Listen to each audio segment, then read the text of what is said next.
العالمين الرحمن الرحيم مالك يوم الدين إياك نعبد وإياك نستعين اهدنا الصراط المستقيم صراط الذين أنعمت عليهم غير المغضوب عليهم ولا الضالين بسم الله الرحمن الرحيم قل هو الله أحد الله الصمد لم يلد ولم يولد ولم يكن له كفوا أحد بسم الله الرحمن الرحيم قل هو الله أحد الله الصمد لم يلد ولم يولد ولم يكن له كفوا أحد بسم الله الرحمن الرحيم قل هو الله أحد الله الصمد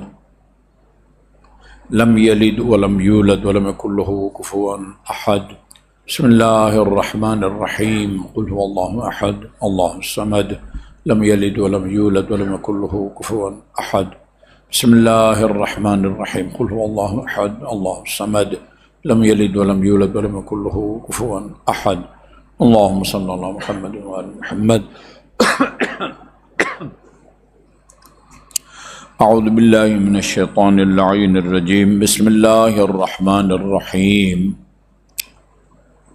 الحمد لله الذي لا يبلغ مدحته القائلون ولا يحصي نعماءه العادون الذي لا يدركه بعد الهمم ولا يناله غوص الفتن والصلاة والسلام على خير خلقه وأشرف بريته الذي سمي في السماء بأحمد وفي الأرضين بأبي القاسم محمد اللهم صل على محمد وآل محمد وعلى أهل بيته الطيبين الطاهرين الذين أذهب الله عنهم الرجس وطهرهم تطهيرا اللهم صل على محمد وآل محمد واللعن الأبدي على أعدائهم أجمعين أما بعد فمن كلام له صلى الله عليه وآله وسلم يا علي أنت وشيعتك هم الفائزون درود بھیجیے محمد وآل محمد وآل محمد۔ ایک روایت ہے جو عام طور پر امیر المومنین کی طرف منسوب کی جاتی ہے۔ حضرت علی نے فرمایا ہے، میرے مطالعے کے مطابق امیر المومنین کے علاوہ امام زین العابدین علیہ الصلاۃ والسلام اور امام زمان اجل اللہ تعالی فرجہ الشریف اللہم صلی اللہ علیہ محمد وآل محمد،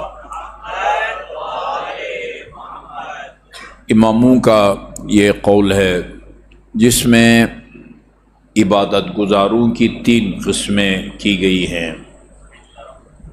عبادت گزار فرمایا امیر المومنین نے کی 3 قسم کے ہیں۔ ایک عبادت گزار وہ ہے جو جنت جانے کے لیے اللہ تعالیٰ کی عبادت کرتا ہے۔ فَتِلْكَ عبادت التجار، یہ جو لوگ جنت کی خاطر ثواب کی خاطر اللہ تعالیٰ کی عبادت کرتے ہیں، یہ تاجر پیشہ اور کاروباری لوگوں کی عبادت ہے۔ جس طرح ایک کاروباری صبح سے لے کر شام تک مارکیٹ میں اپنی دکان کے اوپر بیٹھ کے محنت کرتا ہے تاکہ شام تک کچھ کما سکے، یہ کاروباری لوگوں کی عبادت ہے۔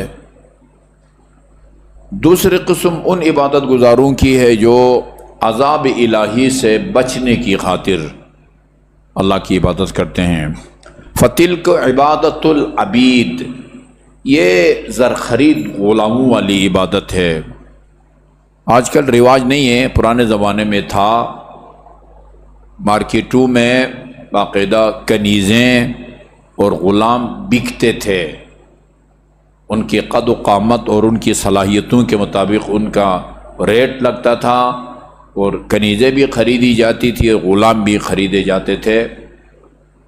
وہ جو کنیز یا غلام ہوتے تھے وہ اپنی کمائی کے مالک نہیں ہوتے تھے۔ العبد بما فی یدہ لمولاہ، غلام بھی اور جو کچھ غلام کے ہاتھ میں ہے اس کا اصل مالک غلام کا مالک ہوتا تھا۔ یہ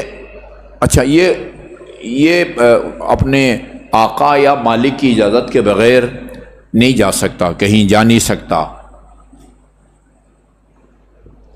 تو جو ایک زر خرید غلام اپنے مالک یا آقا کی اطاعت کرتا ہے اس خوف سے کہ اگر میں نافرمانی کروں گا تو مجھے مار پڑے گی یا ڈانٹ پڑے گی، یہ جو اللہ تعالیٰ کے خوف سے اللہ کی عبادت کرتے ہیں یا جہنم کے خوف سے، یہ زر خرید غلاموں والی عبادت ہے۔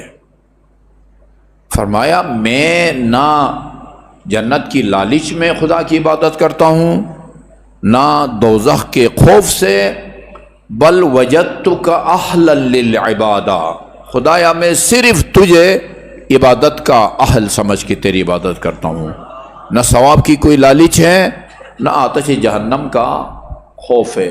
بہت ساری روایات کا یہ مضمون ہے کہ جنت اور دوزخ کے مقسم چابیاں امیر المومنین کے ہاتھ میں ہوں گی، جس کے ہاتھ میں روایات میں ہے، بڑی اس تقریب کا ذکر ہے کہ جس تقریب میں وہ رضوان جو کہ جنت کا وہ ہے چابیاں جس کے پاس ہوں گی، وہ یہ اس کو امیر المومنین کو حوالہ کریں گی کہ یہ جنت کی کنجیاں ہیں، اور مالک جو کہ دوزخ کا آپ کے داروغہ ہے جس کے پاس دوزخ کی، وہ بھی امیر المومنین کے حوالے کرے گا۔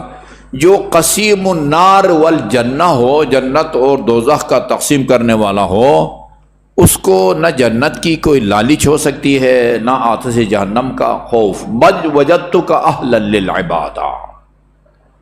اچھا، اس کا مطلب یہ نہیں ہے کہ جنت کی خاطر عبادت کرنا کوئی بری بات ہے۔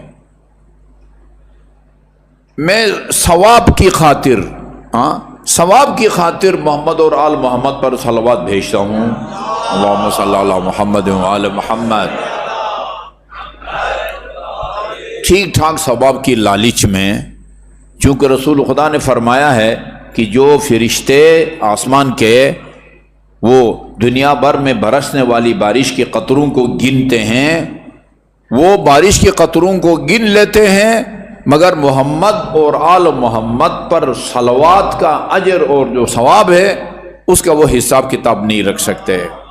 اللہم صلی علی محمد وآل محمد۔ شب جمعہ ہے، اپنے اپنے مرحومین کی سال ثواب کے لیے بآواز بلند درود بھیجیے۔ اللہم صلی علی محمد وآل محمد۔ یہ کوئی ناپسندیدہ عمل نہیں ہے۔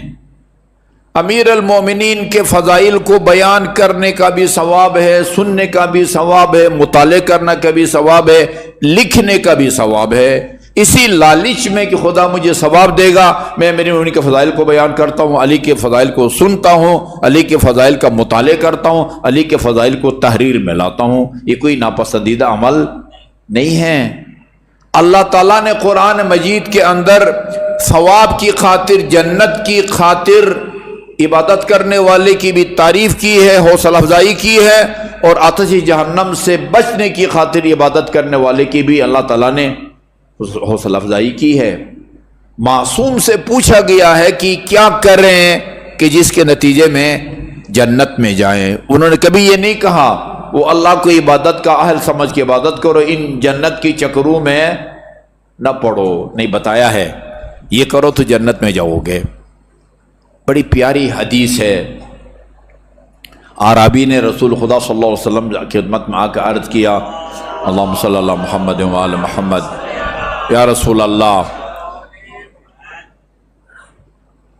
علمنی، اس کو اگر ہم کہیں نا، یہ دنیا اور آخرت دونوں کی سعادت کی کنجی ہے، سعادت الدارین، دنیا اور آخرت دونوں کی سعادت کی کنجی اگر اس حدیث کا نام رکھیں تو بیجا نہیں ہوگا۔ عرض کیا علمنی عملا اذا عملتہ احبنی اللہ واحبنی المخلوق، یا رسول اللہ ایسا عمل بتائیں کہ اگر میں وہ عمل کروں تو خدا بھی مجھ سے محبت کرے اور لوگ بھی محبت کریں۔ اچھا عجیب بات یہ ہے کہ یہاں لوگ نہیں ہیں، خدا کی مخلوق مجھ سے محبت کرے، یعنی اس عمل کے نتیجے میں خدا کی مخلوق بھی مجھ سے محبت کریں۔ ایک دو، بلکہ یہ دو ہو گئی، ہاں، خدا بھی مجھ سے محبت کرے، اس کی مخلوق بھی مجھ سے محبت کرے۔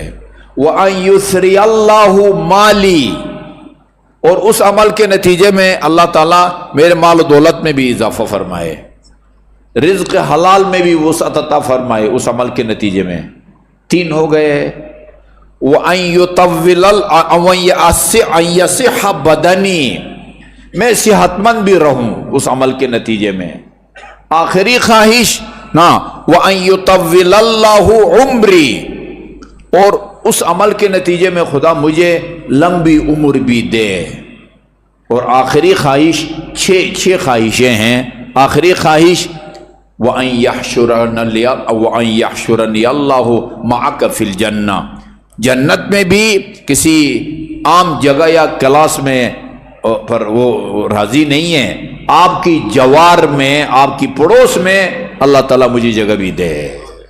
ایسا عمل بتائے، کتنا سیانہ آدمی ہے، ہاں، اس کے نتیجے میں خدا بھی مجھ سے محبت کرے، لوگ بھی محبت کریں، میرے مال و دولت میں بھی اضافہ ہو، صحت مند بھی رہوں، لمبی عمر بھی نصیب ہو، اور پھر جسے کہتے ہیں نا پانچوں انگلیاں گھی میں، یہ سب چیزیں دنیا کے ہیں نا، ہاں، اور آخر میں آپ کی جوار میں مجھے جگہ بھی ملے۔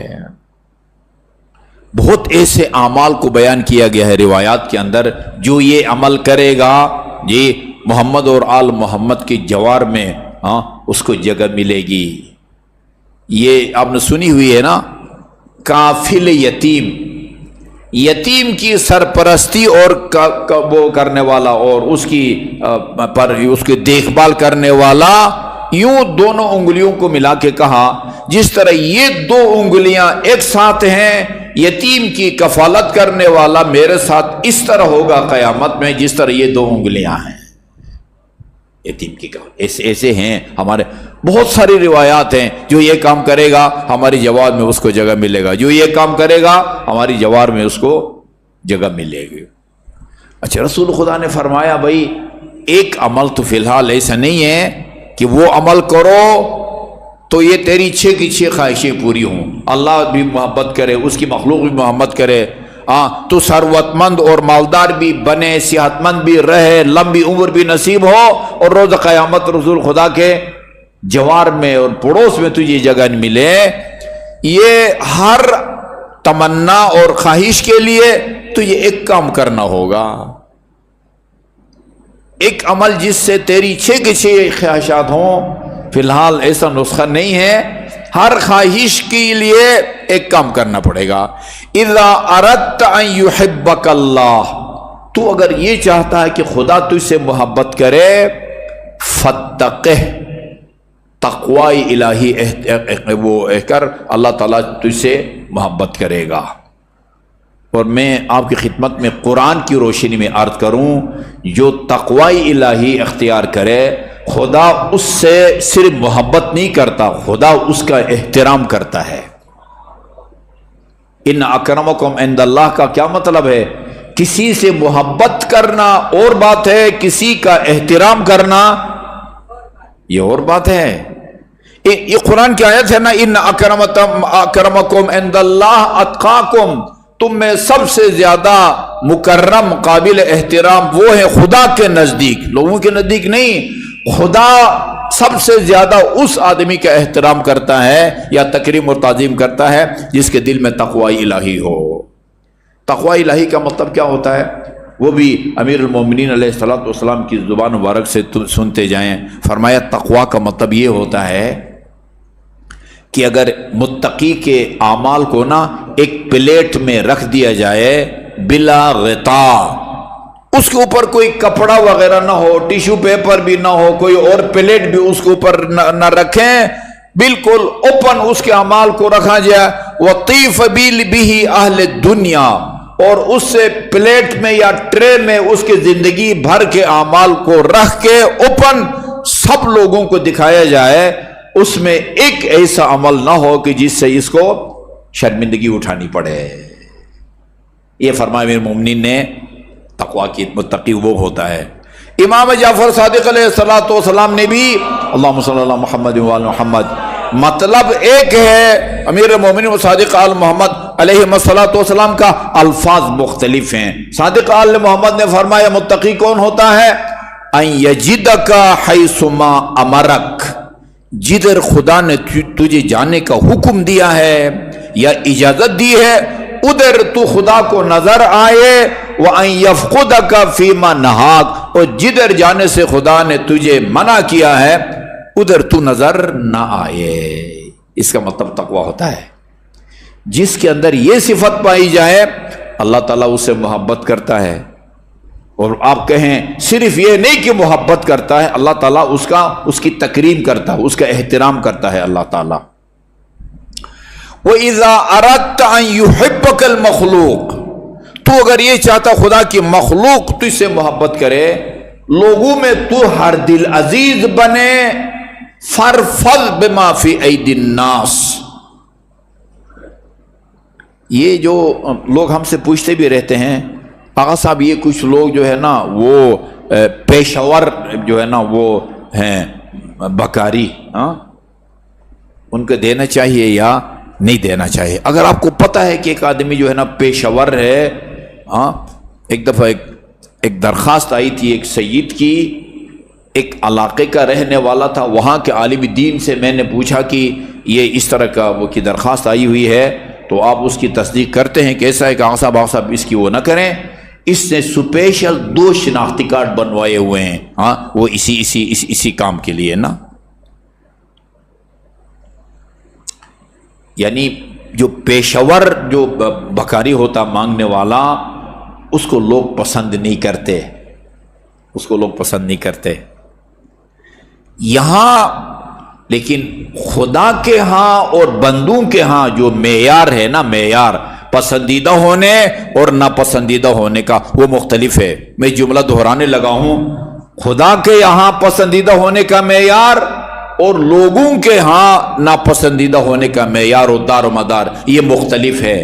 لوگوں کے ہاں جو بار بار کسی سے مانگے، پیشور جو ہے نا وہ سوالی ہو، مانگنے والا ہو، لوگ اس کو پسند نہیں کرتے۔ آپ کسی سے قرض مانگے، وہ معذرت کرے، دوسری دفعہ مارے، تیسری دفعہ مانگیں گے تو اس کی طرف سے رد عمل جو ہے وہ شدید ہوگا۔ ہو سکتا ہے ایک مرحلہ آئے کہ کوئی توہین آمیز جملہ بھی جو ہے نا وہ بول دے، یار جان چھوڑو، ایک دفعہ میں نے معذرت کر دی ہے، سوری کر دیا ہے۔ بندے کا مزاج ایسا ہے۔ خدا جو ہے نا، روایات کا مضمون ہے، خدا جو پیشور قسم کے وہ سوالی ہوتے ہیں نا، ان سے محبت کرتا ہے۔ ان اللہ یحب الحاح الملحین، الحاح ایک آدمی پیچھے پڑ جانے کو ایک لفظ ہے، دوسرے الفاظ وہ مطلب ادا نہیں کر سکتے۔ میں آج دیکھوں گا، پتہ نہیں وہ اردو میں یہ لفظ استعمال ہوتا ہے یا نہیں ہوتا، پنجابی میں تو یقیناً ہوتا ہے، لیچڑ۔ اللہ تعالیٰ لیچڑ آدمی سے جو کو دوست رکھتا ہے۔ ایک مرتبہ خدا کی بارگاہ میں گئے، دعا قبول نہیں ہوئی، آپ مایوس نہ ہو، مانگو، فرمایا اس وقت تک مانگو، دروازہ کھٹکھٹاتے رہو جب تک نہ کھلے۔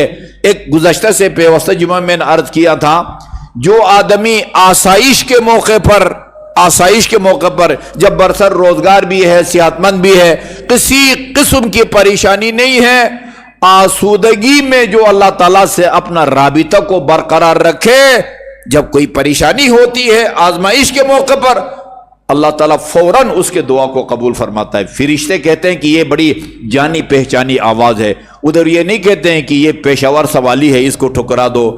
بندے پیشاور کو ٹھکرا دیتے ہیں، اللہ پیشاور کو کا استقبال کرتا ہے۔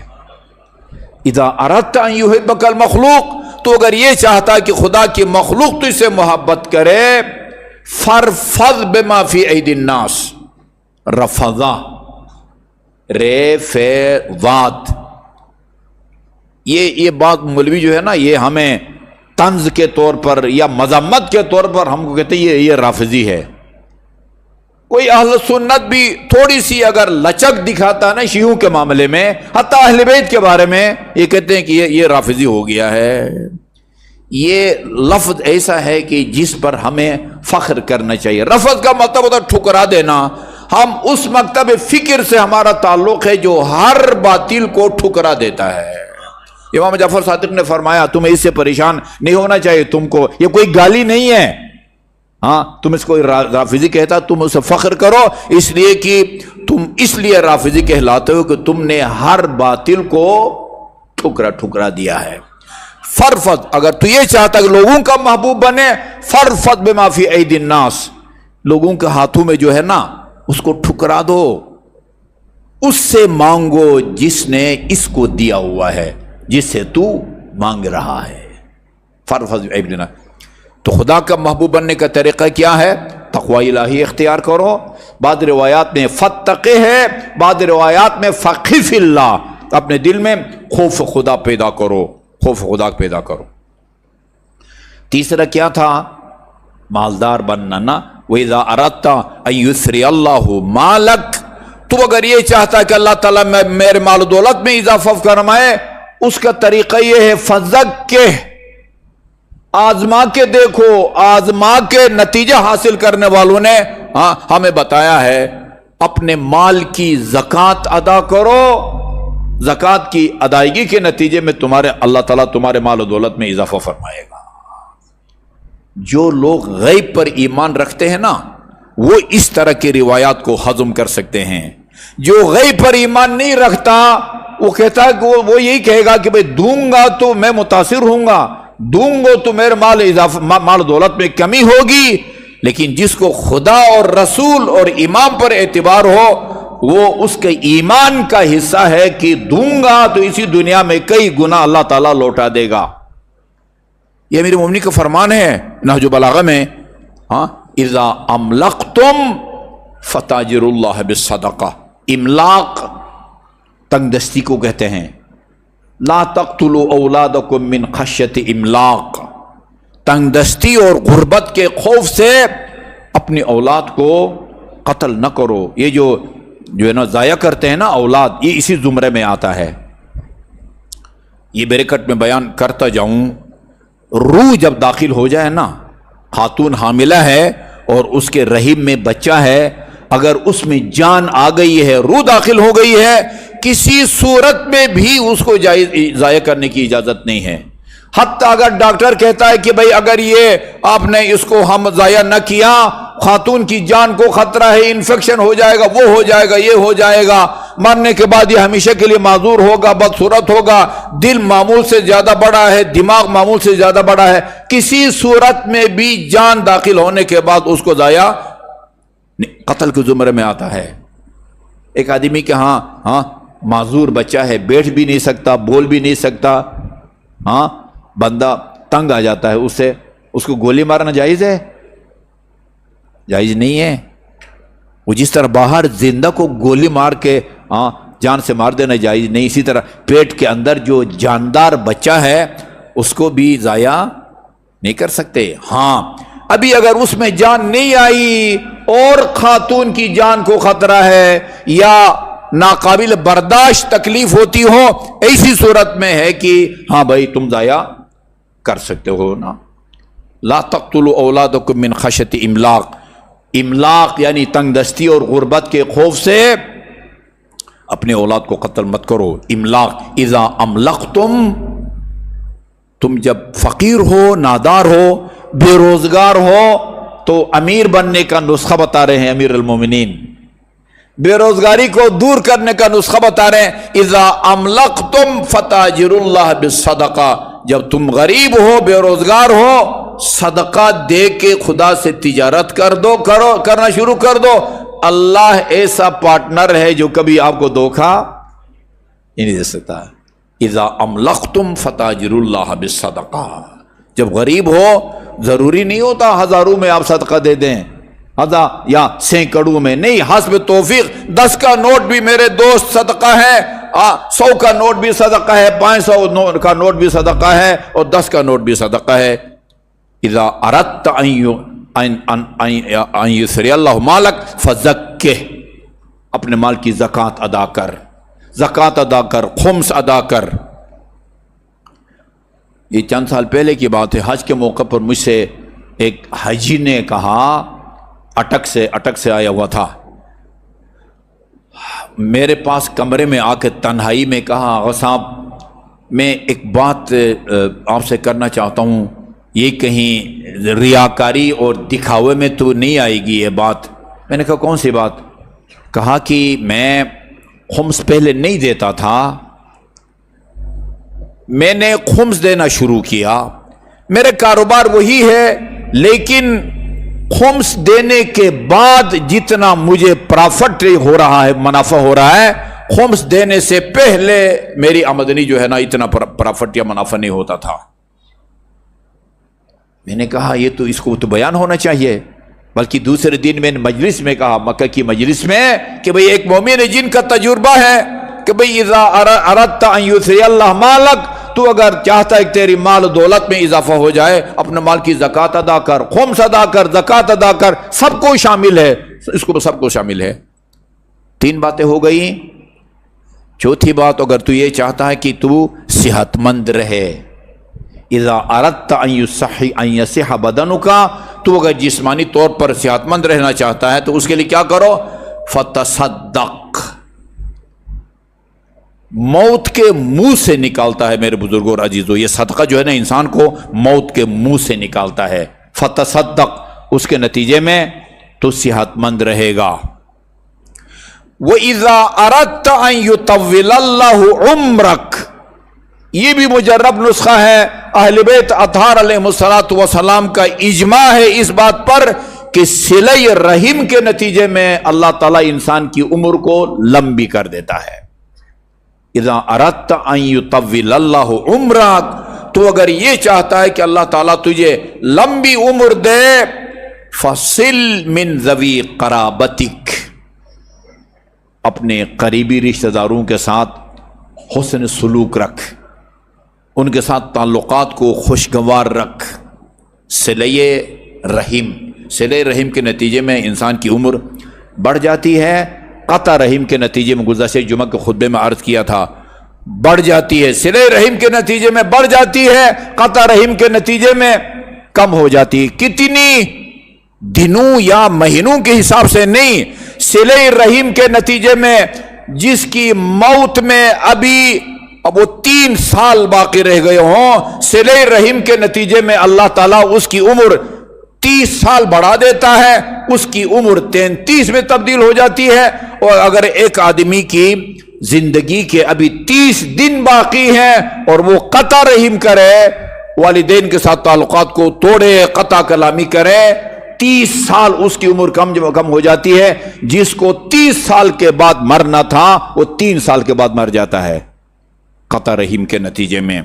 اگر تو لمبی عمر چاہتا ہے، فصل من ذوی قرابتک، صلہ رحم، صلہ رحم کی برکتوں میں سے یا اس کے فوائد میں سے ایک فائدہ یہ بھی ہے، شیخ عباس قمی کی المنازل الآخرت، اس کو خریدیں۔ میں بہت دفعہ تاکید کر چکا ہوں، المنازل الآخرہ، آخرت کا جو ہمارا سفر شروع ہوتا ہے وہ کہاں سے شروع ہوتا ہے؟ موت سے شروع ہوتا ہے نا۔ پہلی منزل جو ہمارے آخرت کے سفر کا ہے وہ موت کا ہے، جانکنی کا ہے، جب اسرائیل ہمارے بدن سے روح کو نکالتا ہے۔ یہ بڑا سخت مرحلہ ہوتا ہے، جانکنی کا، نزع کا جو مرحلہ ہے بڑا سخت ہوتا ہے۔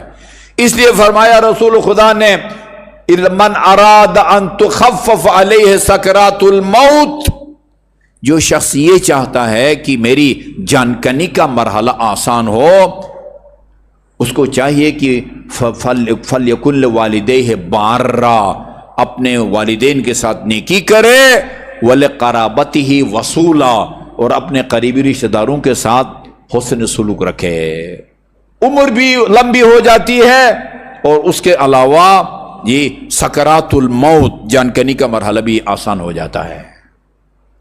آخری خواہش ہے تو روز قیامت ہمارے جوار میں آنا چاہتا ہے، اذا اردت ان یحشرک اللہ معی فی الجنہ، تو اگر میرے پڑوس میں جنت میں آنا چاہتا ہے، فَأَطِّلْ، یہ ایک سے زیادہ روایات کا مضمون ہے، فَأَطِّلْ مِن سُجُودِک، جب نماز پڑھو نا تو اپنے سجدے کو طول دو۔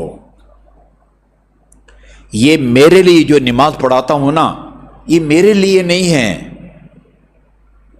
میری نماز جماعت میں بہت سارے مریض ہیں، وہ زیادہ دیر تک سجدے میں رہنا ان کے لیے تکلیف دہ ہے، زیادہ دیر تک رکوع میں رہنا ان کے لیے تکلیف دہ ہے۔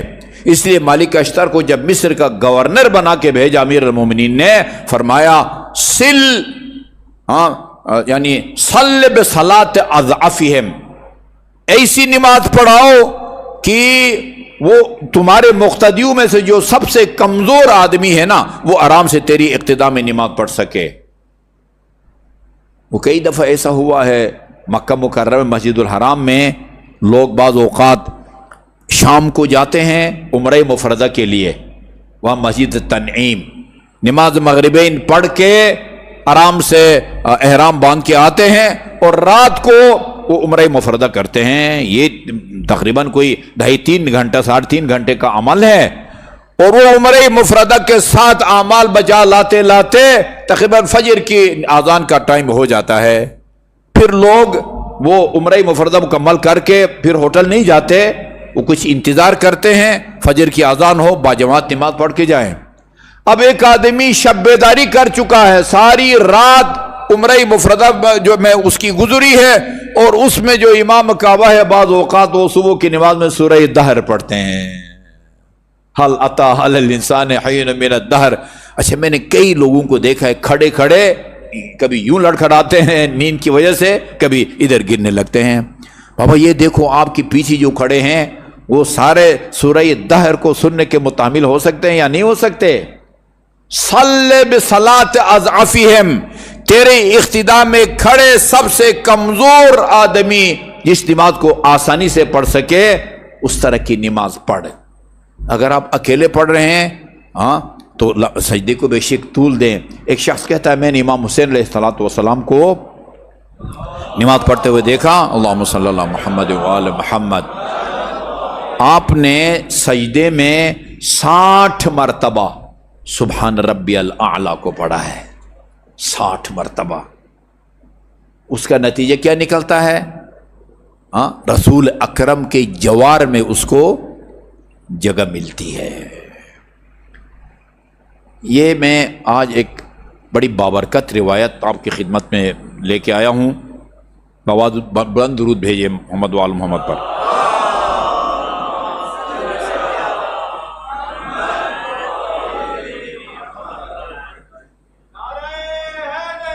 یا علی، یہ غیر معصوم راوی جو واسطہ ہیں ان سب کے نام نہیں لیتا۔ حسن ابن علی الناصر یہ اپنے والد سے، اور وہ امام محمد تقی سے، امام محمد تقی امام رضا سے، امام رضا امام موسیٰ کاظم سے، اور امام موسیٰ کاظم امام جعفر صادق سے، امام جعفر صادق امام محمد باقر سے، وہ امام زین العابدین سے، وہ امام حسین سے، اور امام حسین امیر المومنین سے نقل کرتے ہیں اس روایت کو۔ آپ سے کہا گیا امیر المومنین سے، قیل لامیر المومنین صف لنا الموت، مولا موت کے بارے میں بتائیں، موت کیا ہوتی ہے، موت کے نتیجے میں کیا ہوتا ہے انسان کو؟ فرمایا علی الخبیر سقطتم، فرمایا کہ تم نے ہاں اس ہستی سے سوال کیا ہے جو حقیقتوں سے باخبر ہے. بات تعبیروں میں ہے علی الخیر سقطتم، تم نے بڑا اچھا سوال کیا ہے، ایسا سوال کہ جس کا جواب سب کو معلوم ہونا چاہیے کہ موت کے نتیجے میں کیا ہوتا ہے. جب اس نے کہا صف لنا الموت، فرمایا مرنے والے 3 قسم کے ہوتے ہیں. ہم نے اپنے گریبان میں جھانک کے یہ فیصلہ کرنا ہے کہ یہ ہم کس کیٹیگری میں آتے ہیں. پہلی کیٹیگری میں آتے ہیں، دوسری کیٹیگری میں آتے ہیں، تیسری کیٹیگری میں آتے ہیں. فرمایا وَأَحَدُ ثَلَاثَةُ أُمُورٍ يَرِدُ عَلَيْهِ، 3 حالات سے خالی نہیں ہے. اما بشارۃ بنعیم الابد، یا موت مرنے والے کے لیے ابدی نعمتوں کی بشارت لے کے آتی ہے. یعنی موت کے موقع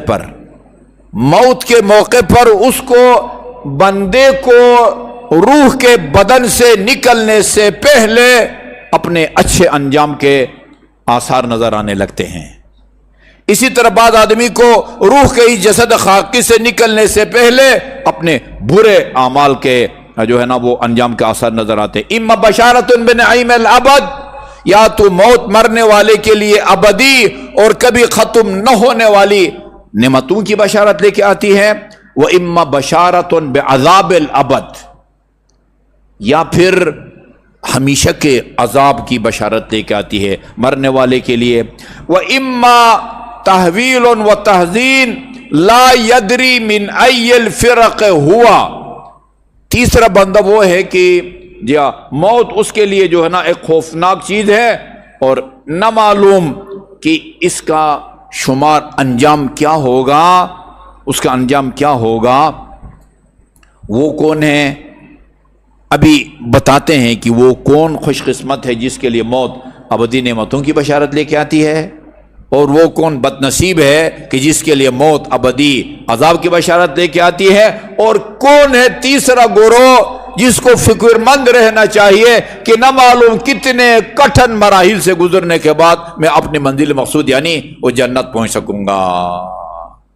ابھی سنیے جو سننے کی بات ہے. اما ولینا المطیع لامرنا، میں نے آپ کو بتایا امیر المومنین سے لے کر امام محمد تقی تک کتنے معصوم امام بنتے ہیں.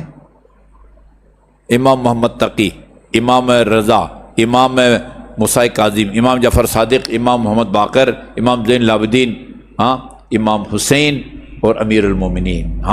7 ائمہ معصومین یہ اس کو نقل کرتے ہیں. فرمایا اما ولینا المطیع لامرنا، جو ہمارا محب ہوگا، چاہنے والا ہوگا، ہماری ولایت کا قائل ہوگا، اور صرف ولایت کا قائل ہو کے وہ صرف جو ہے نا وہ ناروم پر گزارا نہ کرتا ہو. المطیع لامرنا، ہمارا ولی بھی ہو، دوست بھی ہو، ہماری ولایت کا قائل بھی ہو. المطیع لامرنا، اور ہمارا اطاعت گزار بھی ہو. یہ وہ بندہ ہے جس کے لیے موت ابدی نعمتوں کی بشارت لے کے آتی ہے. ہونا یہی سے چاہیے نا. عدل الہی کا تقاضا بھی یہی ہے. دوسرے الفاظ میں یہ بندہ جو اہل بیت کا چاہنے والا بھی ہے، ان کی ولایت کا بھی قائل ہے اور ان کا اطاعت گزار بھی ہے، وہ اس آیے کریمہ کا مصداق و نمونہ ہے. ان الذین آمنوا وعملوا الصالحات لہم جنات تجری من تحتها الانہار. جو صاحبان ایمان ہے، عقیدہ بھی ٹھیک ہے، عمل صالح بھی انجام دیتے ہیں، واجبات کو بھی بجا لاتے ہیں اور محرمات کو بھی ترک کر دیتے ہیں. لہم جنات تجری، ان کو ان باغات میں جگہ ملے گی جس کے نیچے نہریں بہ رہی ہوں گی. اور دوسرا بندہ وہ کون ہے جس کے لیے موت ابدی عذاب کی بشارت لے کے آتی ہے؟ وہ ہمارا دشمن اور ہمارا مخالف ہے. ہمارا دشمن اور ہمارا مخالف ہے، امامت کا منکر ہے. اس کے لیے موت ابدی عذاب کی بشارت لے کے آتی ہے. اچھا، یہ تیسرا بندہ کون ہے جس کو فکر مند ہونا چاہیے؟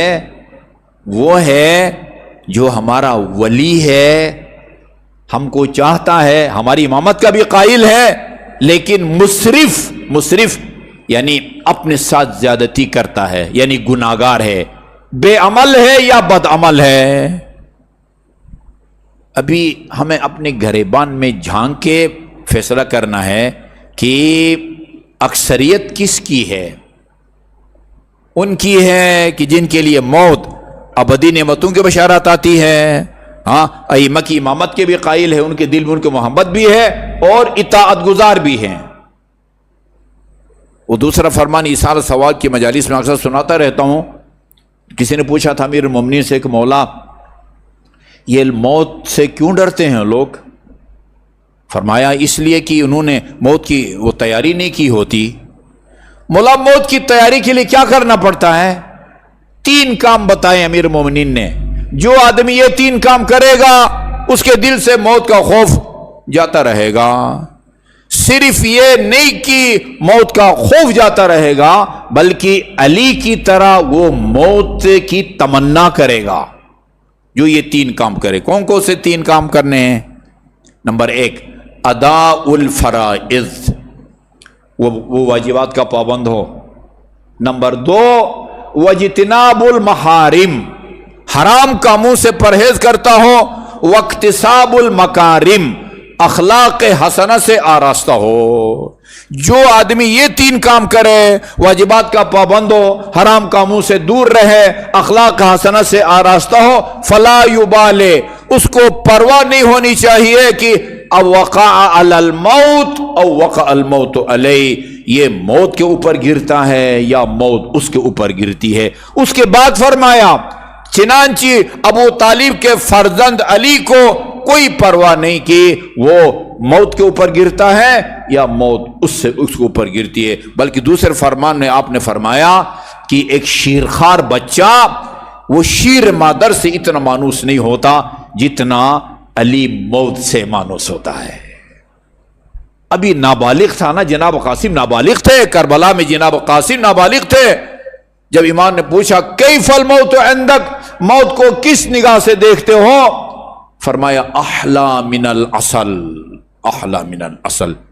میرے خیال میں ہماری اکثریت جو ہے نا وہ تیسری کیٹیگری کی ہے۔ عقیدہ ٹھیک ہے الحمدللہ، لیکن واجبات کی بجا آوری اور محرمات کے ترک کرنے کے سلسلے میں مکمل طور پر اپنے آپ کو ائمہ معصومین کا اطاعت گزار کہنے کے قابل نہیں ہے۔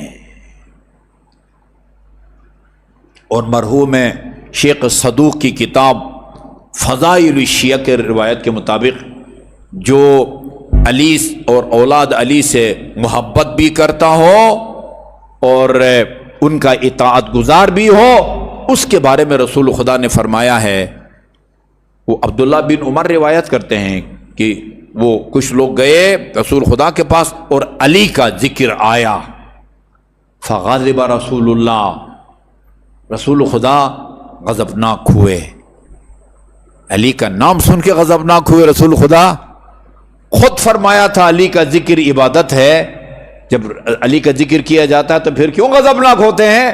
لوگ شکایتیں لگاتے تھے جا کے رسول خدا کے پاس، امیر المومنین کی خامیاں بیان کرتے تھے، تنقید کرتے تھے، فغضب رسول اللہ، رسول اللہ غضبناک ہوئے اور فرمایا بڑے سخت لہجے میں، ما لکم، وہ تمہیں کیا ہو گیا ہے؟ تذکرون من منزلتہ عند اللہ کمنزلتی، میرے سامنے آ کے اس کے خلاف زبان کھولنے کی جرأت کرتے ہو جس کا مقام خدا کی بارگاہ میں وہ ہے جو مقام محمد مصطفیٰ کا ہے۔ اس کے بعد فرمایا الا من احب علیا لا یخرج من الدنیا حتی یشرب من الکوثر، دیکھو جس کے دل میں علی کی محبت ہے نا، لیکن ایسی محبت جس کے بارے میں علی نے فرمایا من احبنا فلیعمل بعملنا، ہم سے حقیقی محبت یہ ہے کہ پھر کام بھی وہ کرو جو ہم اہل بیت کرتے ہیں۔ جی من احب علی، جو علی سے محبت کرے، لا یخرج من الدنیا حتی یشرب من الکوثر، اس وقت تک اس کو موت نہیں آئے گی جب تک وہ اپنی زندگی میں حوض کوثر کے جام نہ پیے۔ الا من احب علیا لا یخرج من الدنیا حتی یاکل من طوبہ شجرہ طوبہ جنت کے ایک پھلدار درخت کا نام ہے. جو ہم سے علی سے محبت کرے اس کو اس وقت تک موت نہیں آئے گی جب تک اپنی زندگی میں شجرہ طوبہ کا پھل نہ کھائے. الا من احب علیا لا یخرج من الدنیا. بہت بڑا اعزاز ہے. خدا سب کو نصیب فرمائے لا یخرج من الدنیا حتی یرا مکانہ فی الجنہ. جو علی سے محبت کرے اس وقت تک اس کو موت نہیں آئے گی جب تک اسی زندگی میں جنت میں اپنا مقام نہ دیکھ لے. الا من احب علیا صافحت الملائکۃ وزارت الانبیاء.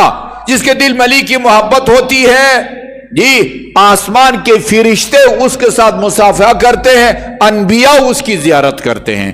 عجیب طولانی قصیدہ ہے. اب وہ سارا میں آپ کو نہیں سنا سکتا. اللہ تعالی ہمیں پہلے گروہ میں شامل ہونے کی توفیق عطا ہے کہ موت ابدی نعمتوں کی بشارت لے کے آئے. سب نے لکھا ہے کربلا میں نواسۂ پیغمبر نے شہدائے کربلا کو ان کی شہادت سے پہلے اپنی 2 انگلیوں کے درمیان ہر شہید کو جنت میں اس کا مقام دکھایا. مسلم یہ تیرا مقام ہے, حبیب یہ تیرا مقام ہے. اپنے علمدار سے شہدائے کربلا کو ان کی شہادت سے پہلے نواسۂ پیغمبر نے جنت میں ان کو اپنا مقام دکھایا ہے. یعنی اس حدیث کے مصداق تھے وہ ہستیاں. من احب علیا لا یخرج من الدنیا حتی یرا. رسول نے جب فرما دیا ہے اس کا کوئی نہ کوئی نمونہ ہوگا. کوثر میں حضرت علی اکبر کے مصائب نہیں پڑھ رہا, لیکن جب بابا کے پاس آئے اور فرمایا العطش قد قتلنی وثقل الحدید اجہدنی, بابا پیاس مارے ڈال رہی ہے اور اسلحہ جنگ کا وزن الگ ہے. حل الی شربت ماء من سبیل, ایک گھونٹ پانی کا مل جائے لاتقوی بہا علی الاعداء, میں بہتر دشمن کے ساتھ جہاد کر سکتا ہوں. اس وقت ایمان میں کیا فرمایا تھا؟ جاؤ بیٹے اکبر, رسول خدا تجھے کوثر کے جام سے سیراب کریں گے. جب حضرت علی اکبر زخمی ہو کر زمین پر گرے, بابوں کو پکارا اور پکار کے کہا میں نے اپنے جد کے ہاتھ سے وہ کوثر کا جام پیا ہے, پھر آج کے بعد کبھی مجھے پیاس نہیں لگے گی. اور اپنے ہاتھ میں جام لے کے رسول خدا آپ کا انتظار کر رہے ہیں. آپ کا انتظار رسول خدا نے جب پیش گوئی کی ہے, یقیناً دنیا میں ایسی ہستیاں ہوں گی جن کو مرنے سے پہلے کوثر کا جام بھی ملا ہوگا, مرنے سے پہلے جنت میں انہوں نے اپنا مقام بھی دیکھا ہے. تاریخ بتاتی ہے کہ کس کس نے جام پیا اپنی زندگی میں اور کس کس نے جنت میں اپنا مقام دیکھا. یہ اصحاب سارے کے سارے امام علیہ الصلوۃ والسلام کے سامنے جام شہادت نوش کرتے ہیں. ایک جملہ میں اکثر کہا کرتا ہوں, یہ محمد اور آل محمد, ہم اپنے جان کے بارے میں اپنے بارے میں اتنے فکر مند نہیں ہوتے جتنے محمد اور آل محمد ہمارے انجام کے بارے میں فکر مند ہوتے ہیں. یہ امام حسین کا جو خطبہ ہے یہ شاید اس کو کوئی شک کی نگاہ سے دیکھتا. اگر رسول خدا کے بارے میں یہ آیت نہ ہوتی, اللہ تعالیٰ اپنے حبیب سے کہتا لعلک باخع نفسک, میرے حبیب یہ لوگوں کے برے انجام اور ان کی گمراہی کو دیکھ کے اتنا تجھے صدمہ ہو رہا ہے کہ تیری جان کو خطرہ محسوس ہو رہا ہے, اتنا تجھے فکر مند ہونے کی ضرورت نہیں ہے, تیرا کام تبلیغ ہے. نواسۂ پیغمبر نے کیا کیا؟ لشکر عمر 7 کے سامنے کھڑے ہو کے فرماتے ہیں اما ہذہ امامۃ رسول اللہ انا لابسھا, یہ بتاؤ جو امامہ میرے سر پر ہے یہ میرے نانے کا امامہ نہیں ہے؟ قالوا بلا, یقیناً یہ آپ کے نانے کا امامہ ہے. اما ہذہ سیف رسول اللہ انا مقلدھا, یہ تلوار جو میں نے آویزان کر رکھی ہے یہ میرے نانا کی تلوار نہیں ہے؟ قالوا بلا, یقیناً یہ آپ کے نانے کی تلوار ہے. فرمایا میں نے تمہاری شریعت کو دین کو کوئی نقصان پہنچایا ہو؟ کلا, ہرگز نہیں میرے علاوہ کوئی دوسرا تمہیں نواسہ پیغمبر مل سکتا ہے؟ کہا کلا، نہیں، آپ واحد نواسہ پیغمبر ہیں اس کائنات میں۔ فرمایا اذن بما تقاتلوننی، پھر کیوں میرے قتل پر کمر بستہ ہو؟ فرمایا بغضا لابیک، یہ علی سے دشمنی کی وجہ سے ہے۔ یزید کے اشعار میں نے اس دن جمعہ کے خطبہ بیان کیے تھے، لیت اشیاقی ببدر شہیدو، وہ بدر کے میرے بزرگ جو علی کے ہاتھ سے مارے گئے، کاش وہ کربلا میں ہوتے، مجھے شاباش دیتے، خوش ہوتے اور میرے لیے دعا کرتے کہ خدا تیرے ہاتھوں کو سلامت رکھے اور تیرے ہاتھ شل نہ ہونے پائیں۔ یہ دیکھیے بغضا لابیک۔ راوی کہتا ہے ایسے حالت میں ہم نے دیکھا نواسہ پیغمبر کی آنکھوں سے آنسو جاری ہے۔ عرض کیا فرزند پیغمبر یہ رونے کا مقام نہیں ہے، سامنے دشمن کا لشکر کھڑا ہے، آپ کو کسی شہید کی شہادت یاد آ گئی ہے؟ فرمایا نہیں، کسی شہید کی شہادت یاد نہیں آئی۔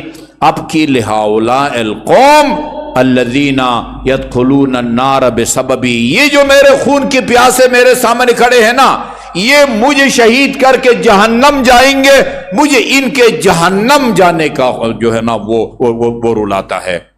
اندازہ لگائیں، خون کے پیاسے جن کے بارے میں حسین کو پتا ہے یہ میرے ساتھ کیا سلوک کرنے والے ہیں، میری لاش کے ساتھ یہ کیا سلوک کرنے والے ہیں، میری شہادت کے بعد نبی کی نواسیوں اور علی کی بیٹیوں سے کیا سلوک کرنے والے ہیں، اس کے باوجود ان کے انجام کا تصور کر کے نواسہ پیغمبر روتے ہیں۔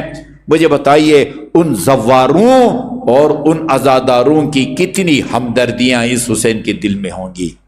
خلفائے بنی عباس کے زمانے میں شرط لگائی گئی تھی، جو کربلا جانا چاہتا ہے اس کو ہاتھ کٹوانا پڑے گا۔